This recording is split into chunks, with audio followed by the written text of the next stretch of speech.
Geliefdes, ons toetrede tot vanmôre se erediens is gesang 163. En kom ons kyk wat maak die orgel vanmôre. Dankie, dokter.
Gemeente, God het beloof.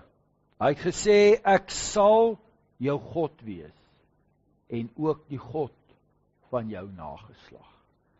Geliefdes, genade en vrede vir u van God ons Vader, Jesus Christus ons Here, deur die kragvolle werking van die Heilige Gees. Amen. Gemeente, ons sing tot lof van die Here uit Gesang 205, strofe 1 en 3.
Broers en susters, in Job 11 vers 11 lees ons: God skyn heilige mense, hy sien die sonde raak. Geliefdes, dit is waar woorde. Ons bly so maklik dat ons gelowig is, maar ons lewens getuig van die teenoorgestelde. Kom ons meet ons lewe weerslag aan God se wet volgens Eksodus 20. Toe het God al hierdie gebooie aangekondig. Ek is die Here jou God wat jou uit Egipte uit die plek van slawerny bevry het. Jy mag naas my geen ander gode hê nie. Jy mag nie vir jou 'n beeld of enige afbeelding maak van wat in die hemel daarbo of op die aarde hieronder of in die water onder die aarde is nie. Jy mag hulle nie vereer of dien nie, want ek, die Here jou God, eis onverdeelde trou aan my. Ek reken kinders die sondes van hulle vaders toe, selfs tot in die 3de en 4de geslag van die wat my haat. Maar ek betoon my liefde tot aan die 1000ste geslag van die wat my liefhet en my gebooie gehoorsaam. Jy mag die naam van die Here jou God nie misbruik nie, want die Here sal die een wat sy naam misbruik, nie ongestraf laat bly nie. Sorg dat jy die Sabbatdag heilig hou. 6 dae moet jy werk en alles doen wat jy moet, maar die 7de dag is die Sabbat van die Here jou God. Dan mag jy geen werk doen nie, nie jy of jou seun of jou dogter, of die man of vrou wat vir jou werk, of enige dier van jou of die vreemdeling by jou nie. Die Here het in 6 dae die hemel en alles daarin gemaak, die aarde en alles daarop, die see en alles daarin. Op die 7de dag het hy gerus, en daarom het die Here dit as gereelde rusdag ingestel en geheilig. Eer jou vader en jou moeder, dan sal jy lank bly woon in die land wat die Here jou God vir jou gee.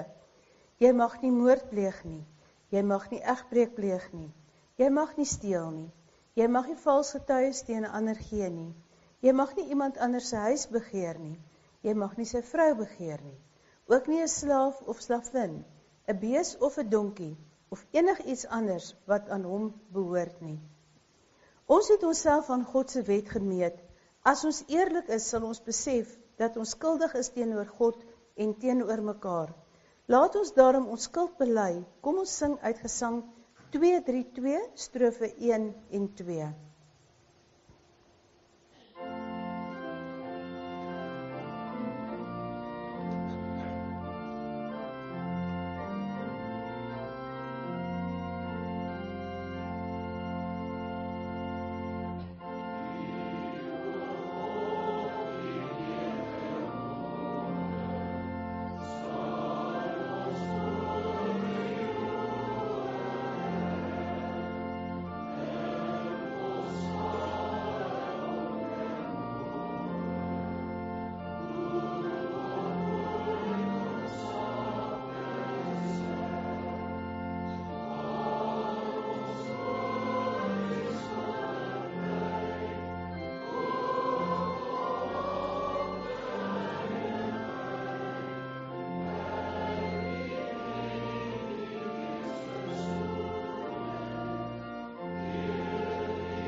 Broers en susters, ons het sopas in ons lied ons sondes voor God bely.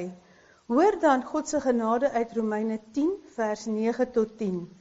As jy met jou mond bely dat Jesus die Here is en met jou hart glo dat God jou uit die dood opgewek het, sal jy gered word. Met die hart glo ons en ons word vrygespreek en met die mond bely ons en ons word gered. Laat ons nou ons geloof bely. Ek glo in God die Vader, die Almagtige, die Skepper van die hemel en die aarde, en in Jesus Christus, sy eniggebore Seun, ons Here, wat ontvang is van die Heilige Gees, gebore uit die maagd Maria, wat gelei het onder Pontius Pilatus, gekruisig is, gesterwe het en begrawe is en ter helle neergedaal het, wat op die 3de dag weer opgestaan het uit die dode, wat opgevaar het na die hemel en sit aan die regterhand van God, die almagtige Vader, vanwaar hy sal kom om te oordeel, die wat nog lewe en die wat reeds gesterf het. Ek glo in die Heilige Gees. Ek glo aan 'n heilige, algemene Christelike kerk, die gemeenskap van heiliges, die vergifnis van sondes, die opstanding van die vlees en 'n ewige lewe. Amen. Ons het bely dat Jesus Christus deur sy lyding, sterwe en opstanding vir ons die ewige lewe verwerf het. Laat ons sing van ons heerlike toekoms. Kom ons sing gesang 257, strofe 3.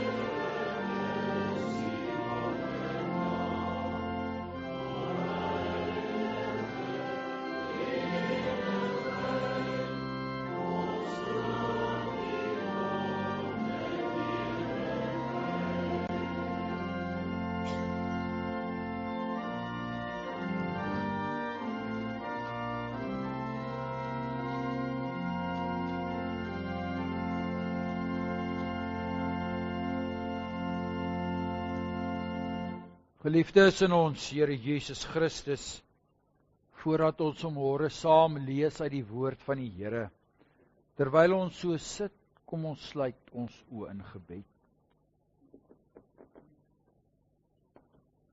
Ons driemaal heilige God, Vader, Seun en Heilige Gees. O Heer, ons is hier vandag byeen, om weer met u woord gekonfronteer te word. Vader, en ons bid, dat ons hierdie woord van u ter harte sal neem. Vader, as 'n mens so terugkyk deur die geskiedenis heen,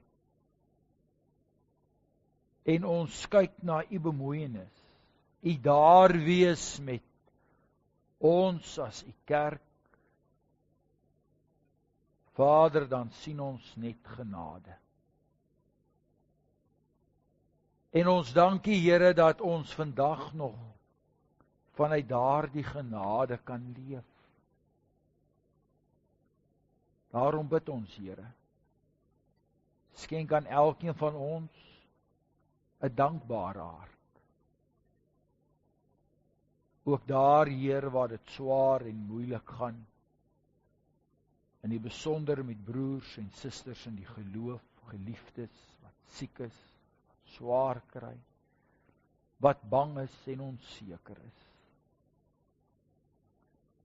Ons bid ook, Heer, en vra dat u ons ook sal gebruik daar, waar u ons nodig vind. Dat ons ook diensbaar sal wees. Maar Vader, daar leef ook maar dinge in ons lewens wat soms op ons hart ook maar swaar druk. Die wêreld is maar nog steeds dieselfde onregverdige plek soos altyd. Die wêreld kan u en die kerk nog steeds nie verdra nie. En die ou Satan en sy handlangers het nog nooit opgehou om u kerk te vervolg en u woord stil te maak nie. Daarom bid ons, Here, beskerm ons. Maak ons sterk in die geloof, dat ons ook hierdie aanvalle ook sal afweer. Daarvoor het ons u woord nodig en in die besonder die leiding van u Gees. Mag ons u woord ken en ons lewens daarvolgens leef. Daarom dat ons hier vandag is en inluister en inkyk. Ons dank u, Heer, dat u hand van seën ook oor ons uitgestrek gehou het. Ons dank u, Here, vir lewens wat nog 'n jaar gespaar is. Vader, ons vra hierdie dinge en ons bid dit, nie omdat ons het verdien nie, nie omdat ons daarop geregtig is nie, nie omdat ons manipulerend probeer wees nie, maar Vader, ons bid omdat ons die kinders is, en omdat ons besef, sonder U is ons niks. Ons het 'n middelaar en 'n verlosser nodig. En dankie o Heer dat ons hom ken as die Heer Jesus Christus. En daarom bid ons dit in sy naam en ook vanuit sy Gees, U Gees, die Heilige Gees. Amen. Geliefdes, ons lees saam vanmôre uit die boek Handelinge. Handelinge wat in 'n sekere sin ook maar beskou kan word as 'n geskiedenisboek van die eerste geskiedenisboeke in die Nuwe Testament. Ja, natuurlik is daar die evangelies, maar die Handelinge gee vir ons 'n bietjie wyer inligting, geskiedenis, en veral rondom die vroeë kerk, daardie eerste Christene na die Here Jesus se hemelvaart en die opdrag om die evangelie te verkondig. Vertel Handelinge ons wat alles gebeur het, en dan later ook in die besonder die werk van Paulus en ander. Maar ons gaan vanmôre saam lees hier uit Handelinge hoofstuk 5, en die opskrif van hierdie gedeelte is die vervolging van die apostels. En ons lees saam daarvan af vers 24 tot en met vers 42. Toe die bevelvoerder van die tempelwag en die leierpriesters hierdie woorde hoor, was hulle daaroor verward, oor wat dit kon beteken, maar iemand het hulle kom inlig. Kyk, die manne wat julle in die tronk laat gooi het, staan die volk op die tempelterrein en onderrig. Die bevelvoerder en die dienaars het hulle toe gaan haal, sonder geweld, omdat hulle bang was dat hulle deur die volk gestenig sou word. Hulle bring toe die apostels en laat hulle voor die Sanhedrin staan. Die hoofpriester het hulle begin ondervra. Het ons julle nie ten strengste verbied om in hierdie naam te leer nie? En kyk, julle het julle leer deur die hele Jerusalem versprei, en julle wil die bloed van hierdie man op ons bring. Maar Petrus en die apostels het geantwoord, ons moet eerder gehoorsaam wees aan God as aan mense. Die God van ons vaders het Jesus opgewek, wat julle doodgemaak het, deur hom aan 'n kruishout te laat hang. Hom het God as leidsman en verlosser tot aan sy regterhand verhoog, om aan Israel bekering en vergewing van sondes te skenk. Ons is die getuies van hierdie gebeure, en so ook die Heilige Gees, wat God gegee het, aan hulle wat aan hom gehoorsaam is. Toe hulle dit hoor, was hulle rasend van woede, en wou die apostels doodmaak. Maar toe staan iemand in die Sanhedrin op, 'n fariseer met die naam Gamaliel, 'n wetgeleerde met hoë aansien by die hele volk, en gee opdrag dat hulle vir die mense 'n oomblik na buite neem. Daarop sê hy vir hulle, Israeliete, dink goed na oor wat julle met hierdie mense gaan doen. Want 'n ruk gelede het Judas opgestaan en daarop aanspraak gemaak dat hy iets besonders is, en ongeveer 400 manne het by hom aangesluit. Hy is doodgemaak, en almal wat na hom geluister het, is uitmekaar gejaag en het in die niet verdwyn. Na met Judas die Galileër in die dae van die volkstelling na vore getree, en die volk agter hom aan tot opstand aangehits. Ook hy het omgekom, en almal wat na hom geluister het uitmekaar gespat. Maar nou sê ek vir julle, los hierdie mense uit, en laat hulle gaan, Want as hierdie plan of onderneming die werk van mense is, sal dit tot niet gaan. Maar as dit van God afkom, sal julle hulle nie kan keer nie. Moenie dat dit blyk dat julle teen God veg nie. Hulle het toe na hom geluister, en nadat hulle die apostels ontbied het, het hulle laat gesel.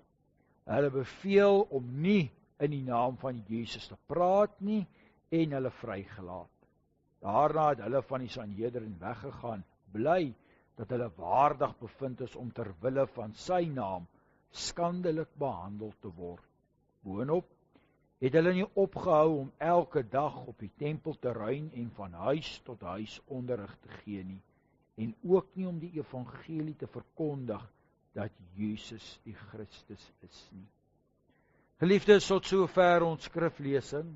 Ja, gras verdor en blomme verwelk, maar die woord van God bly vir ewig.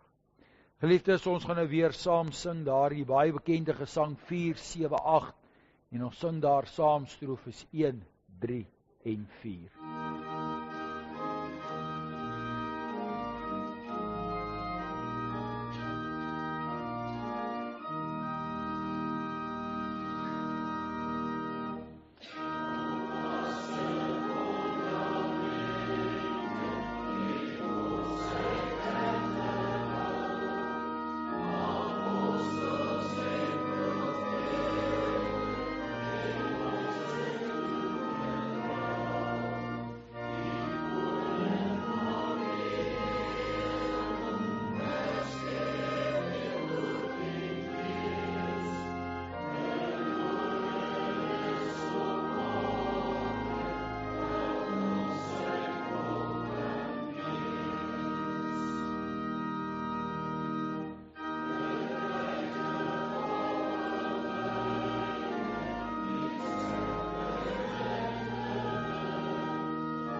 Gemeente, ons teksverse vir vanoggend se prediking kom uit hierdie gedeelte wat ons gelees het uit Handelinge 5. En ons gaan kyk daarna vers 29. Maar Petrus en die apostels het geantwoord: Ons moet eerder gehoorsaam wees aan God as aan mense. Ek sou graag ook vers 32 wou bylees. Ons is die getuies van hierdie gebeure en so ook die Heilige Gees wat God gegee het aan hulle wat aan hom gehoorsaam is. En dan daar in 39. Maar as dit van God afkom, sal julle hulle nie kan keer nie. Moenie dat dit blyk dat julle teen God veg nie. Hulle het toe na hom geluister. Liefdes, die vraag vanmôre, gedagte vir die prediking, is die vraag aan watter gees is ons gehoorsaam? Watter gees beïnvloed ons denke? Watter gees beïnvloed ons menswees? Watter gees reguleer die samelewing, die wêreld? 'n mens sou dit kan antwoord met die gedagte van die tydsgees. En daar is soveel elemente wat natuurlik hierby betrokke is. Daar is soveel dinge wat in die wêreld besig is om te gebeur. Op ekonomiese gebied, politieke gebied, mediese terrein. Ons praat nie eens van die inligtingstegnologie nie. Daar is soveel dinge wat verander, wat hierdie tydsgees beïnvloed, maar ook hierdie tydsgees bepaal. En dan kom die vraag, hoe raak dit ons? Want hierdie, kom ons noem dit dan, tydsgees, is moeilik om te ontvlug. Dinsdag is vakansiedag. 16 Junie, ook bekend as jeugdag. Die van u wat die kalender dopgehou het van die gemeente sou lees, dat daar ook by daardie dag staan, konsentrasiedag-kamp. Weet, hierdie week was daar 'n lidmaat wat my gevra het, nou waarom daar nou sou staan, konsentrasiekampdag, wat beteken dit? 'n Bietjie agtergrond en geskiedenis weer. Oor 16 Junie 1976, hoef ons nie veel te sê nie, baie van u het dit destyds beleef. Ons word jaarliks daaraan herinner en ons word jaarliks gebombardeer met 'n klomp gedagtes en propaganda rondom dit, en jy kan verseker wees, dit gaan hierdie week ook so wees. En daardie datum en dag gaan gebruik word ook maar weer eens vir politieke gewin, en die gees wat daar geskep ook sal word by mense is soms hierdie gees van afhanklik wees, van gekwes wees, van slagoffer wees. Maar vir ons broers en susters, as gelowiges en in die besonder as Afrikaners en as protestante en as hervormers, beteken 16 Junie iets anders.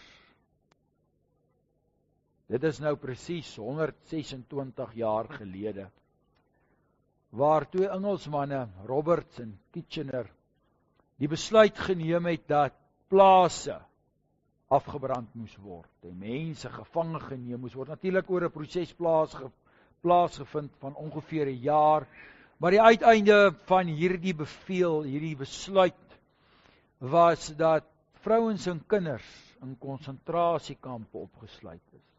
Nou, oor die presiese getalle is daar ook nie altyd konsensus nie. Algemeen word daar maar gepraat van hier by die 116.000. Nou as mens kyk na 'n wêreldpopulasie en bevolking vandag, kan mense redeneer, maar dis maar taamlik min. Ja, van daardie bietjie meer as 100.000 vrouens en kinders is 28.000 oorlede, waarvan 80% word beweer onder die ouderdom van 16 jaar oud was. En as mense ook sou kyk na die sterfgevalle in die res van die wêreld en ook in vandag se tyd, sou mense ook redeneer, dit is ook nou nie so baie nie, as ons dit nog gaan uitwerk per capita, soveel sterftes per 100. Maar nou daar ook al baie navorsers ook bewys dat dit 'n ongelooflike impak gehad het op ons mense. Eenvoudig op ons getalle. Soveel so, dat ons nie net in ons eie land vandag nie, maar ook in die oë van die wêreld gereken word eintlik as 'n totale minderheid. En 'n direkte oorsaak daarvan is daardie 28.000 kinders, jong mense, wat dood is. Maar broers en susters, die doel van vanmôre is nou nie vir die geskiedenisles te gee, of een in woede in te preek en te praat, om kwaad weer te word van vooraf nie. Nee, hierdie dag mag ons natuurlik nooit vergeet nie, maar ons kan iets uit hierdie dag leer. Want 16 Junie is vir 'n groot gedeelte juis hierdie rede tot slagofferskap. Tragies, dat so baie van ons mense dit ook aanneem. Maar dit kan ook anders benader word. As 'n dag van oorwinnaar wees. Nou om hierdie gedagtes beter te verduidelik, staan ons dan nou vanmôre bietjie stil hier by Handelinge 5. Handelinge 5 wat praat oor vervolging. Ons weet uit Handelinge 1, en ons het 'n paar weke gelede gevier, was dit Hemelvaart. Ons weet wat die Here Jesus se opdrag was met Hemelvaart. Dit was tog baie duidelik geweest om die evangelie te gaan verkondig. En dan lees ons daar in Handelinge 2 van die Pinkstergebeure in die Heilige Gees. En ons lees van duisende mense wat tot bekering gekom het. En ons lees daar uit Handelinge 4 waar mense genees is. En die kragtige prediking van die apostels en die besonder van Petrus en Johannes. Ja, Petrus. Daar dieselfde Petrus wat maar baie skaam was oor dit wat hy aan die Here Jesus gedoen het. Daar die Petrus wat die Here Jesus weer in die amp herstel het. Die duidelike opdrag gaan verkondig. En daar was hierdie ongelooflike invloed en verandering in Jerusalem. Ons lees duisendes kom tot bekering. En hierdie apostels word in hegtenis geneem. Hulle word gewaarsku. Waarom preek julle in hierdie naam? Nou, die gebruik van hierdie woord, die naam, was nie uit respek nie, was disrespekvol. Want jy moet nou onthou dat hierdie Sanhedrin, hierdie Joodse raad, bestaande uit Fariseërs en Sadduseërs, en soos ook al by geleentheid gesê, die twee groeperinge kon mekaar nie verdra nie. Hulle het ook meningsverskille gehad, byvoorbeeld die Sanhedrin, die priesters het nie geglo aan 'n lewe na die dood nie. Hulle het ook verskil oor die wet. Maar hulle span hulle kragte saam teen die Here Jesus. En ons ken die geskiedenis baie goed. Ons het ook weer eens daarna gekyk ook in die afgelope lydingstyd. Ook die onregverdigheid waarmee die Here Jesus behandel en hanteer is, die brutaliteit waarmee hy vermoor is. En nou moet jy onthou dat hierdie mense oortuig was, hierdie Joodse raad ook bestaande uit familiehoofde, invloedryke mense daar in Jerusalem. Hulle was oortuig dat hulle hierdie man se mond gesnoer het.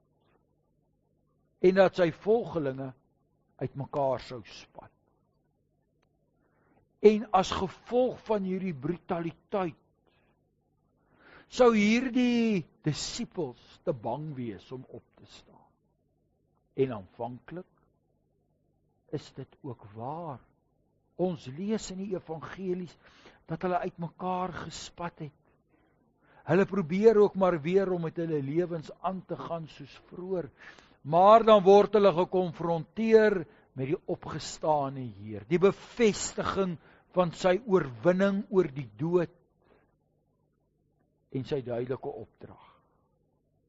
Maar dis wanneer hulle die Heilige Gees ontvang, dat hulle met soveel krag en daad optree.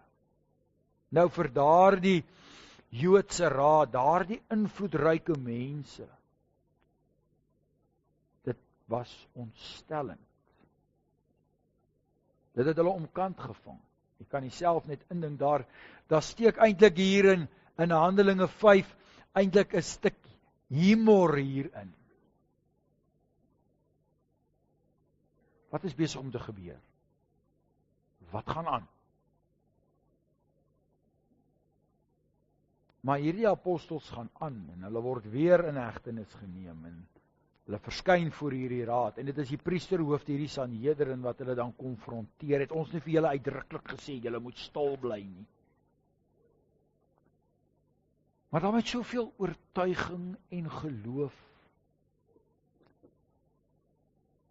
kom hierdie apostels en Petrus in die besonder, en preek nie net die evangelie nie, maar herbevestig ook wat hierdie Joodse raad verkeerd gedoen het.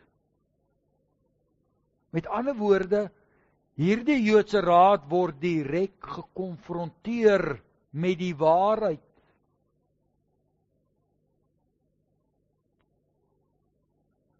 Soveel so dat hulle dan van plan is om hierdie apostels dan ook dood te maak.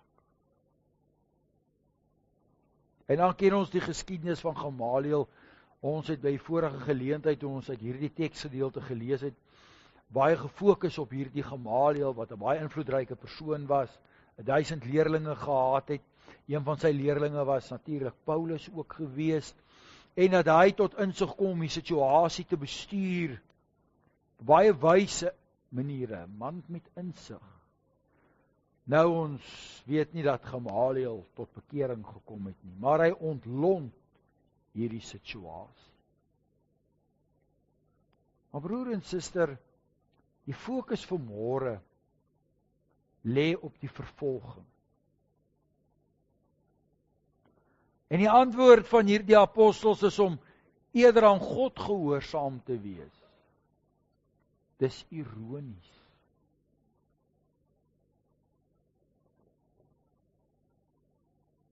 So 'n bietjie gaal humor sou mense dalk aan die een kant kon sê. Want 'n paar weke gelede het die Here Jesus ook aan hulle bepaalde opdragte gegee of versoeke gerig. Bly saam met my wakker. Hy het vir hulle gesê, julle gaan my in die steek laat, en dit was ook Petrus wat so beloof het, ek sal u nooit in die steek laat nie, en die ander het dit ook bevestig. En dan tree hulle presies die teenoorgestelde op. Hulle waak nie saam met die Here Jesus nie. Hulle hardloop weg. Hulle kom nie op die Here Jesus nie. Maar daar was natuurlik 'n rede daarvoor gewees. Die tyd was nog nie reg nie. Die Here Jesus moes sterf. En die Here Jesus moes die dood oorwin. En hy moes sy gees tot hierdie disippels se beskikking stel. Hulle moes in die amp aangestel word as apostels. Daarom dat vers 32 ook so belangrik is, as hier verwys word na die Heilige Gees wat aan hulle gegee is. Daardeur bevestig hulle, maar onthou, dis nie net ons wat praat nie, want in julle oë is ons hierdie patetiese vissermanne. Onder hulle was daar Matteus die tollenaar. Nou moet jy daarom dink aan hierdie geleerde Joodse raad, hierdie invloedryke mense, wat eintlik neerkyk op hierdie vissermanne, wat so benede hulle stand is, wat met soveel kragtadigheid optree, mense gesond maak en preek, en vreesloos is. Dan sê hulle, antwoord hulle, hier hooggeplaastes. Onthou, God het sy gees aan ons gegee. Nou broer en suster, die Heilige Gees was nie hierdie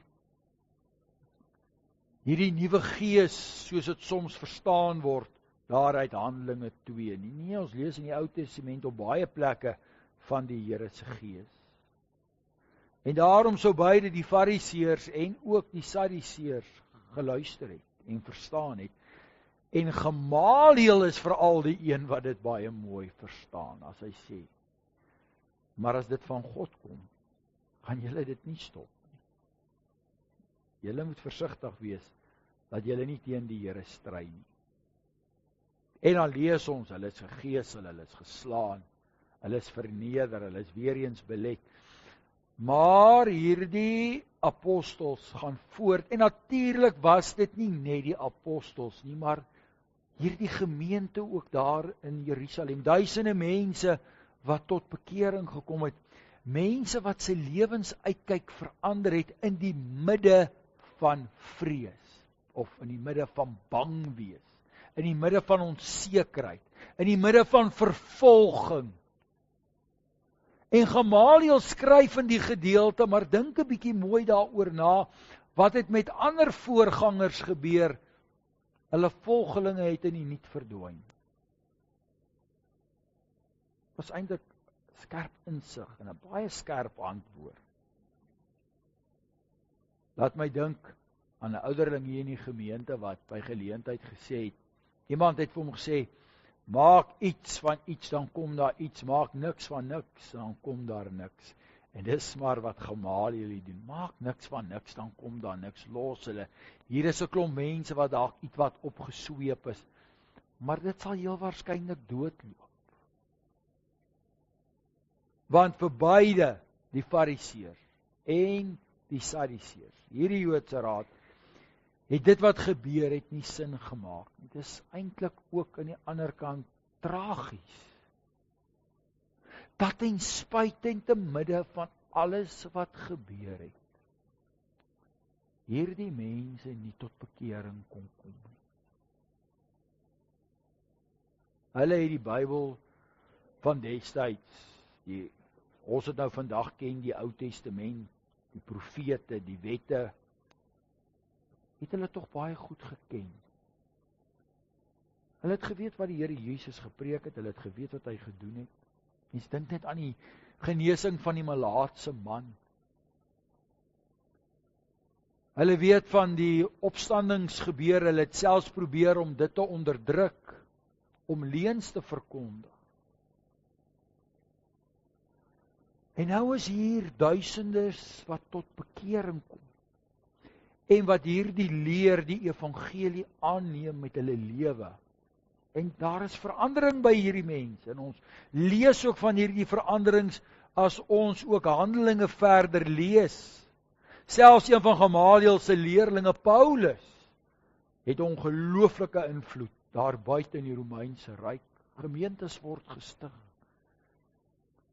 En die kerk begin groei. Ten spyte van dit alles, kom hierdie hooggeplaastes nie tot insig, tot bekering nie.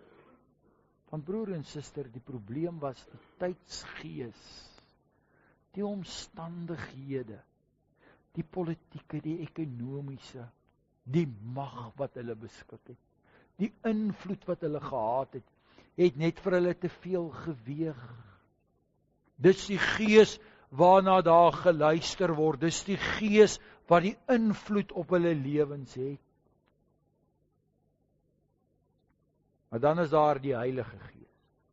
Die Gees van God wat buite tyd en ruimte staan, oor alle eeue heen strek. Die Heilige Gees. Daar vers 32 waar dit so mooi staan. Die Heilige Gees wat God gegee het aan hulle wat aan hom gehoorsaam is. En broer en suster, daar is talle voorbeelde in die geskiedenis. As 'n mens veral gaan fokus op daardie eerste 4 eeue, 400 jaar van die vroeë kerk. En 'n mens gaan lees van die vervolging, 'n mens gaan lees van die martelare, die baie bekende uitdrukking sou later word, en ja, die bloed van die martelare het die saad van die kerk geword, want die kerk het gegroei.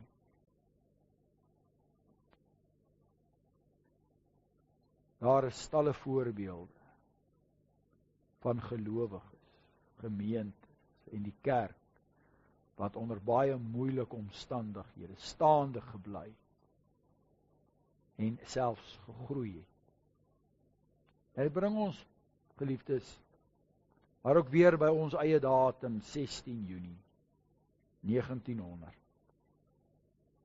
Ons voorouers, baie van u wat vanmôre hier sit, het dalk 'n oupa of 'n ouma gehad in die konsentrasiekamp. My eie oupa was ook in die konsentrasiekamp hier by Irene gewees. En van my familie, aan my ouma se kant was my oupa Salon gewees. Hy was 'n krygsgevangene. Ja, elkeen van ons wat vanmôre hier sit, kan verseker wees dat die familiebande loop na daardie tyd. Nie net noodwendig in 'n konsentrasiekamp nie, maar dalk 'n oupa of 'n oom of iemand wat iewers op 'n perd 'n oorlog moes voer onder baie moeilike omstandighede. En na afloop van daardie oorlog was ons mense stikkend.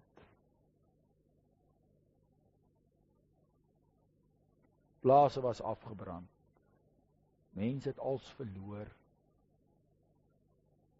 Maar in die besonder ook die kerk, ons kerk,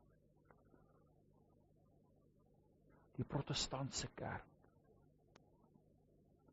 Dink aan die NG Gereformeerde Kerk en die Hervormde Kerk en veral die Hervormde Kerk ook wat maar 'n plattelandse kerk was op daardie stadium.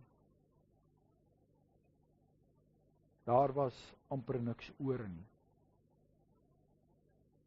Predikante was maar min. Selfs 'n dominee wat ook in gevangenskap was omdat hy geweier het om die eed af te lê aan die Britse koningin. Ja, daar is soveel verhale. Wat maak ons mense? En dis die kruks vanmôre. Watter gees het ons voorouers onder daardie moeilike omstandighede gelei?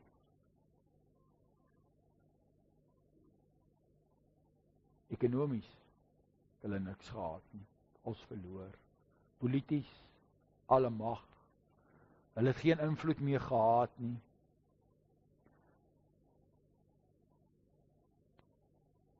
Hulle kon gelei word deur 'n gees van haat, van slagoffers, van boedel oorgee. Wat help dit? Ons het verloor. Maar nee. Hulle staan weer op. En ek weet ons lewe in 'n tyd wat mense nie lief is om meer te lees nie, maar as u op boeke kan afkom wat handel oor daardie tyd, van 1902 sê tot en met 1910, lees 'n bietjie. Dis hartverskeurend. Maar ons voorouers staan op. Was dit omdat hulle hierdie ongelooflike mense was? Nee, broer en suster. Dis omdat hulle laat lei nie deur die gees van die tyd en die gees van die wêreld nie. Daar was 'n maghebber wat in beheer was van die grootste gedeelte van die bekende wêreld. Nee, hulle laat hulle lei deur die gees van God. Daai in vers 32 wat ons gelees het. Die Heilige Gees wat God gegee het aan hulle wat aan hom gehoorsaam is. En ons lees daarvan ook in die beriggewing van destyds se vyand. Daar was soveel van die Britse troepe wat getuig in hulle skrywes aan hulle geliefdes terug by die huis. Ons ook onthou dat baie van daardie troepe het ook maar net opdragte uitgevoer. Hulle was ook maar deel van 'n stelsel. Baie van hulle het ook agtergebly en deel geword van ons mense en groot bydraes gelewer. Skryf van hierdie groep mense se onwrikbare geloof.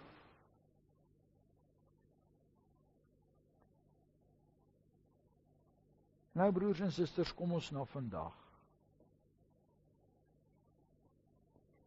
En ons hoor die woord van volksuitwissing baie, en daar's baie menings en sienings en standpunte daaroor.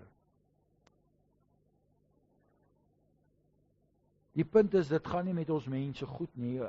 Anders gesê, die toekoms lyk nie goed nie. Daar word ook allerhande wette gemaak. En mense regverdig dit op grond van juis hierdie gedagte van slagoffers wees. Interessant lees ek nou die dag, waar 'n kommentator skryf, en sê, plaas wat julle leer by hierdie mense wat julle so haat. Hierdie mense is oorwinnaars gewees, nie slagoffers nie. Hulle het opgestaan en gebou en herstel. Maar broer en suster, dit gaan weier as dit. Weereens, dit gaan nou dat ons hierdie merkwaardige mense is nie. Ek dink ook, soos destyds, die Sanhedrin, die Joodse Raad, die Sadduseërs en die Fariseërs en die familiehoofde gefrustreerd was met hierdie apostels en hierdie vroeë kerk. Ons het dan nou hierdie Messias van hulle doodgemaak en ons vervolg hulle en ons het hulle gegeesel en ons het ons nou vir hulle gesê hulle moet stil bly, ons is in beheer, hulle moet vir ons luister en tog gaan hierdie mense aan hulle bou. Ek dink vandag leef daar dieselfde frustrasie by ons vyande, want hulle breek ons nie, ons gaan aan ons bou. Ons gaan lê nie. Maar daar is tog 'n saak van bekommernis.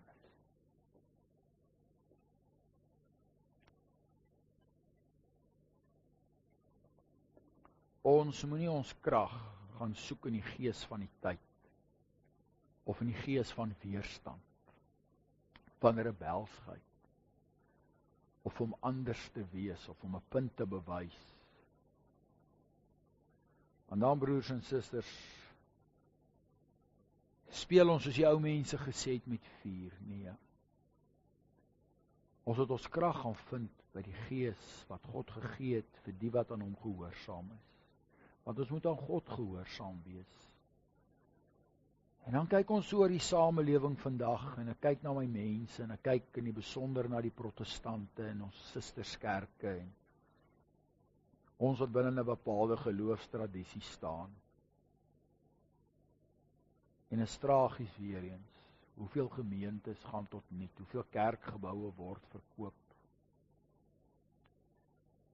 Getalle neem af.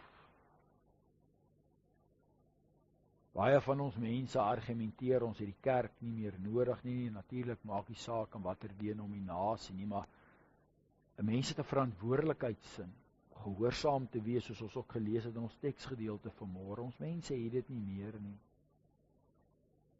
En dis kommerwekkend.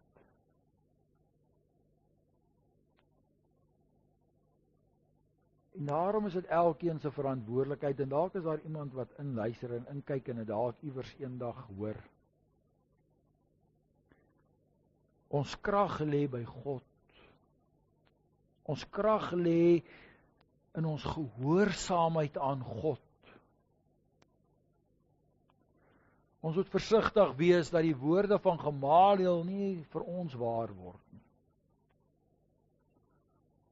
Want ons ou mensies is ook maar altyd een of ander profeet, geleerde, influencer, skus ek het nou reg uitspreek, dis wat die Engelse mos nou, hierdie mense wat op YouTube is, disciples. Ons moet versigtig wees om sulke mense te volg. Ons moet versigtig wees om ons hoop te plaas op wêreldleiers. Ons moet ons hoop en ons verwagtings plaas op God. Want dis wat die apostels gedoen het. Dis wat die vroeë kerk gedoen het. En die Here het hulle gedra. Dis wat ons voorouers gedoen het. En dit gaan nie net oor 16 Junie nie. Ons dink aan 16 Desember en daar staan al 'n voorbeelde. Daar was baie momente in die geskiedenis waar dit menslik gelyk het, dis onmoontlik. Maar as jy jou vertroue, jou geloof en jou gehoorsaamheid in God plaas, God se gees, dan sal God jou dra en sal ons heel ander kant uitkom. En daarom, broer en suster, moet u en ek nou nie Dinsdag kwaad word of moedeloos raak. Glo in God, vertrou God. Die Here het 'n doel met ons. Die Here het ons hier geplaas, broer en suster, met 'n doel. Die Here is besig met 'n groter plan, al verstaan ons dit nie altyd. Maar wees gehoorsaam aan die Gees van God. So laaste opmerking, en ons lees dit in die Ou Testament ook, as die volk daar in ballingskap is, dan sit hulle ook in sak en as, dis verby, en dan antwoord die Here hulle en sê, ek het julle nie vergeet, ek hou julle vas, Met my eie reddende regterhand sal ek julle red. En hy het dit gedoen. Hy het hulle teruggebring. Die Here het sy kerk hoeveel keer deur die geskiedenis heen al gered.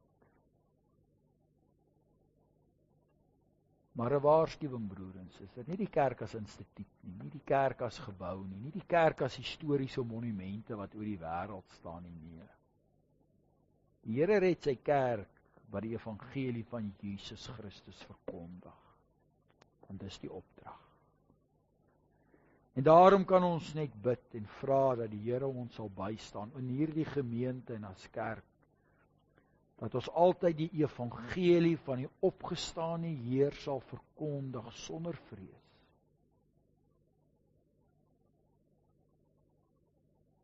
Mag ons aan sy gees gehoorsaam wees. Amen.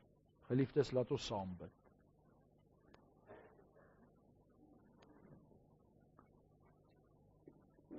Ons hemelse Vader, ja, eersdaags word daar 'n datum gevier. En dit is 'n datum, o Heer, van groot hartseer, waar baie jong mense hulle lewens verloor het. Nie net 126 jaar gelede nie, maar Here ook 50 jaar gelede. En Here, ons wil nie ingaan oor die politiek daarvan nie. Maar Here, wat ons vanmôre ook weer kon hoor uit u woord, en wat ons ook leer uit die geskiedenis, dat met krisistye in die lewe, kom daar 'n besluit. Is ek 'n oorwinnaar? Of is ek 'n slagoffer? Vader, ons lewe in 'n samelewing, 'n wêreld en 'n besonder in 'n land, waar mense so maklik slagoffers is.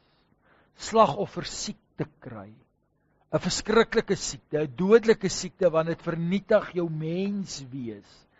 Want jy glo, jy oortuig jouself, die wêreld en ander skuld jou iets. Nee, Here. Wees met ons mense. Wees met hierdie wêreld, dat mense in Christus hulle oorwinnaar sal ontmoet en sal besef, hulle is oorwinnaars. En wat hulle het is genade, en dat die Heer met ons op pad is na 'n ewige tuiste. Dankie, Heer. Dankie ook, Heer, dat ons kan leer ook uit u woord. Maar ook uit die geskiedenis. Uit u bemoeienis, u besig wees met mense. Ook uit die geskiedenis van ons eie volk en in die geskiedenis van ons eie kerk. Ons weet, Here, hulle was nie hierdie volmaakte, buitengewone mense nie, nee, sondaars soos ons. Maar, Heer, ons dank vir daardie getalle wat gehoorsaam was aan u Gees. Want ons weet, Heer, op die einde van die dag, u is nie 'n God wat tel nie, u is 'n God wat weeg.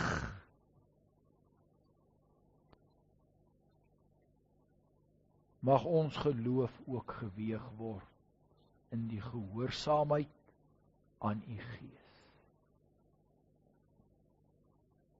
Aan u Seun. Vader, ons dank u.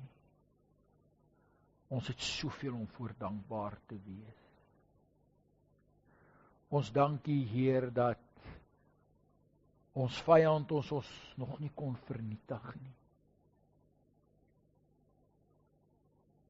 Ons dank u, Heer, dat u ons daardie geloof ook skenk om staande te bly.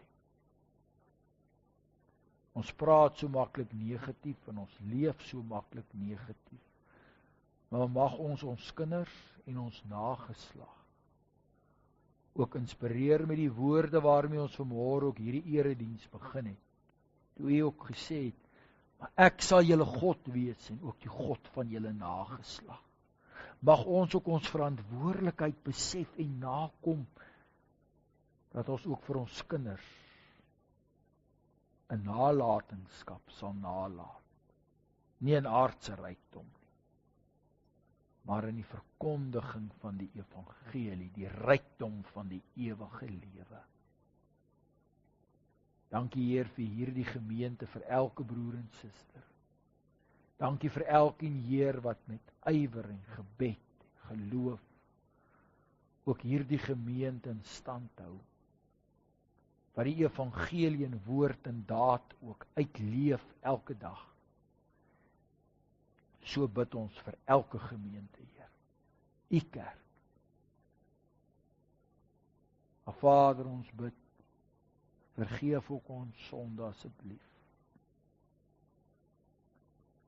Wees ons genadig. En ons bid dit in die naam van ons Heer, Jesus Christus. Amen. Geliefdes, ons slotsang kom daaruit gesang 481 en ons sing daar saam strofes 1 en 3. Gesang 481, strofes 1 en 3. Waarna hy bly staan vir die uitspreek van die seëngroen en dan sing ons saam die amen daaruit gesang 314. Dankie dokter.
Geliefdes, ontvang die seën van die Here en gaan in sy vrede. Die Here sal u seën en die Here sal u beskerm. Die Here sal tot u redding verskyn en u genadig wees. Die Here sal u gebede verhoor en aan u sy vrede gee. Amen.